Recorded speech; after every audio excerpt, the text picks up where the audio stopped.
আপনি জানলে অবাক হবেন যে গাজীপুরের মধ্যে রয়েছে নিকলির মতো জায়গা, যেটা বর্তমানে গরিবের নিকলি নামে বেশ পরিচিত। একটা বিশাল বিল যার পানির রং হালকা নীল ও স্বচ্ছ। আজকে আমাদের গন্তব্য খাতিয়া বিল।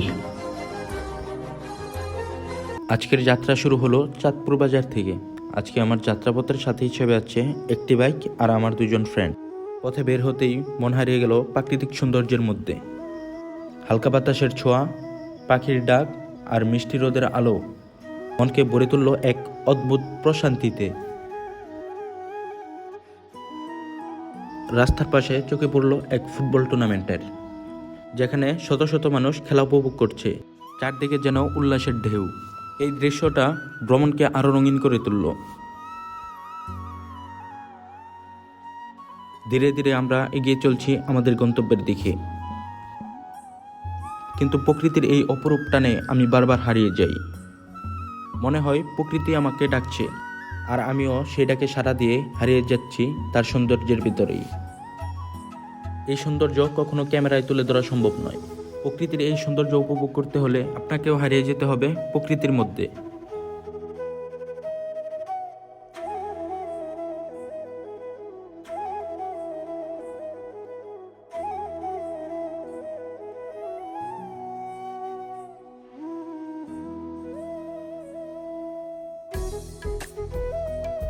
প্রকৃতির এই সৌন্দর্য দেখতে দেখতে আমরা চলে আসলাম আমাদের গন্তব্যে খাতিয়া, একটা বিশাল বিল যার পানির রং হালকা নীল ও স্বচ্ছ, যেটা আপনাকে কিশোরগঞ্জ নিকলির মতো অনুভূতি দিয়ে মুগ্ধ করবে।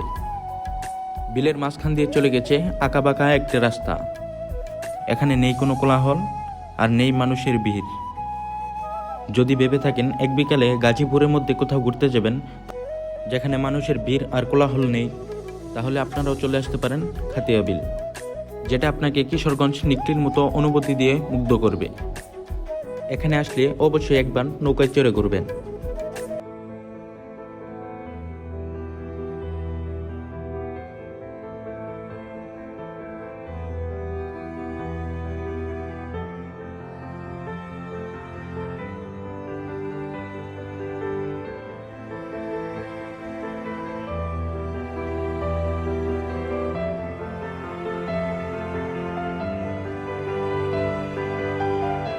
বিকেল হলেই দূর দূরান্ত থেকে এখানে অনেক মানুষ আসে।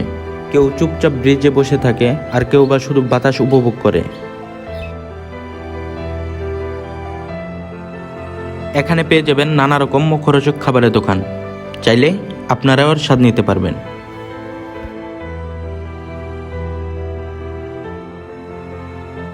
যদি ভেবে থাকেন এক বিকেলের মধ্যে গাজীপুরে কোথাও ঘুরতে যাবেন, তাহলে এই জায়গাটি আপনার জন্য। ভিডিওটি কেমন হলো তা অবশ্যই কমেন্ট করে জানাতে ভুলবেন না। দেখা হবে পরবর্তী কোনো ভিডিওতে। ততক্ষণ পর্যন্ত ভালো থাকুন, সুস্থ থাকুন। আল্লাহ হাফেজ।